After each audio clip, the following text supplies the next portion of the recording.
In previous lectures, we saw how to explore the structure of an HDF5 file interactively from the Python prompt. We also saw how you can use tools like HDFView to explore the structure of the file using a graphical user interface. However, there are many applications where you want to investigate the structure of the file and export data at the command line without using Python. Thankfully, the HDF group provides a number of command line tools specifically designed to interact with HDF5.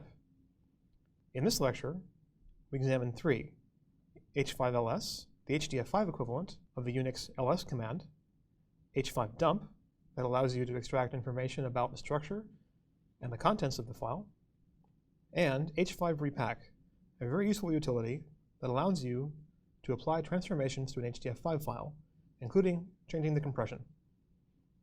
Let's look at the h5ls tool first. In this directory, we have a file called minc.hdf5. This is the same file we used in previous demos that contains medical imaging information. If we simply use the h5ls command on the file, we can see that h5ls prints out a listing of all the objects in the root group of the file. In this case, the only member is a group called minc 2.0. If we use the -r option to h5ls, we can print the contents of the file recursively.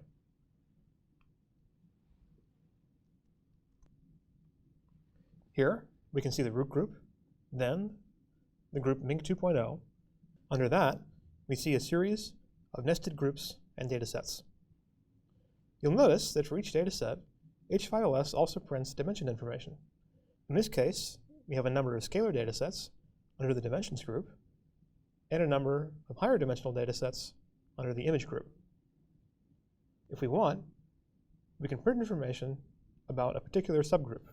For example, to list the contents of just the minc 2.0 group, we can do h5ls, the name of the file, minc.hdf5, and then we can append the path to the group inside the file, here, minc 2.0.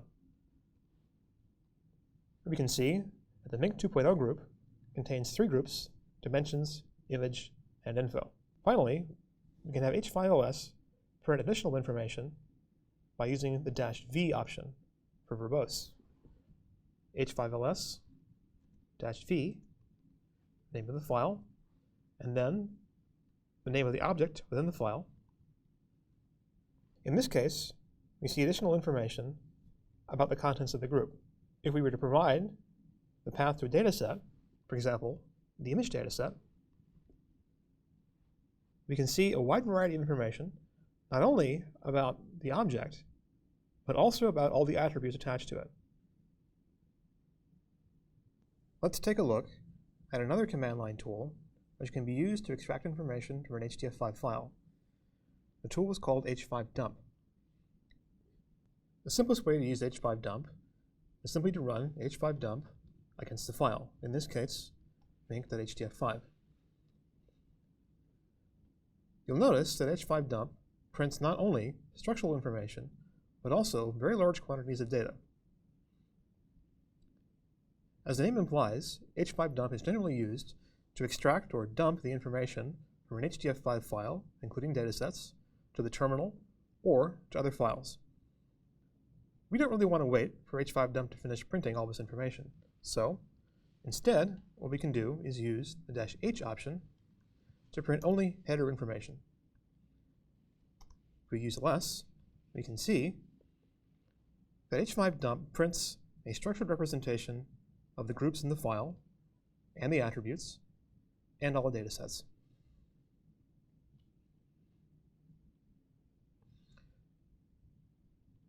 If we want to investigate properties of just one object in the file, we can use another option. In this case, to investigate a dataset in the file, we can use the -d option and specify the full path to that object.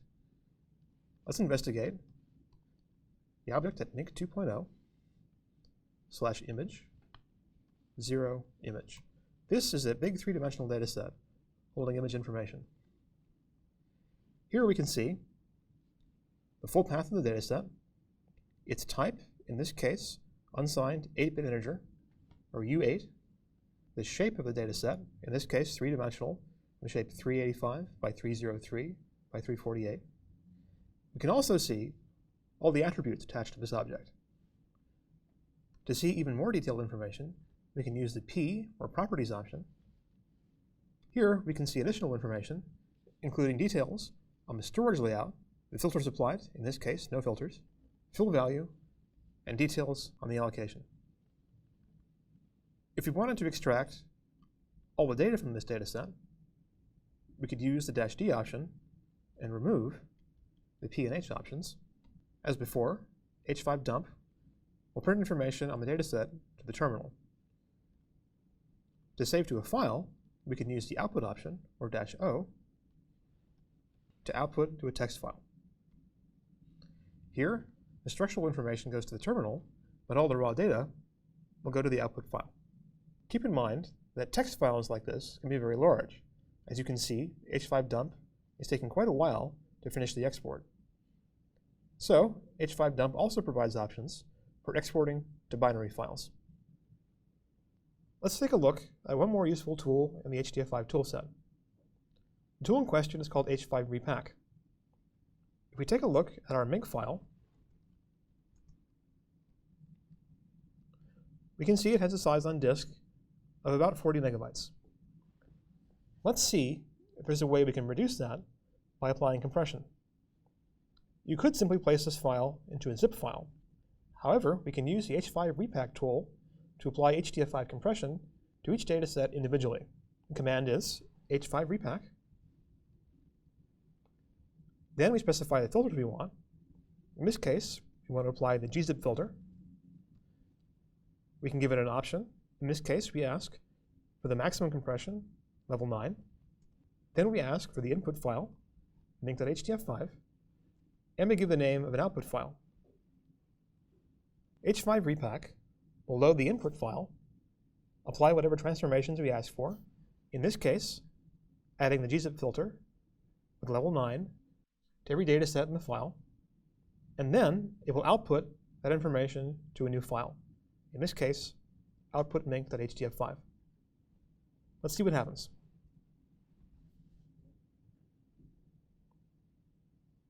Once the tool is complete, we can check the file sizes.